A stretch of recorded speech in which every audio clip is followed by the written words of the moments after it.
катуу тартылып бири бирисиз тура албай калуу бул привязанность, байлануу бири-бириңнин характериң жакпайт, бири-бириңе ошондой эле сен бири-бириңе байланып каласың.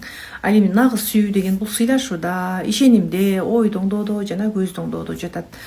Баягы сүйүүдү ар ким ар кандай түшүнөт. Сен бир фигураңды көрсөтүп койсоң, жакшы тамак жасап берсең, күнү түнү массаж жасап берсең эле сен сүйдүрүп ала албайсың.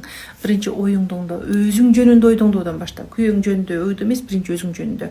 Сен эгер өзүңдү шарттуу бааласаң, бир нерсе кылсам гана жакшымын десең, сен азыр жакшы мамилеге даяр эмессиң.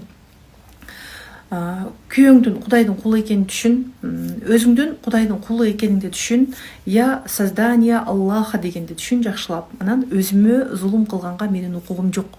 Башкаларды баланча дегенге укугум жок дегенди түшүнсөң, мына ошондо сенин мамилеңде олуттуу чоң өзгөрүүлөр боло баштайт. Ал үчүн дагы могу жака билим керек да кыздар. Могу жак мусорго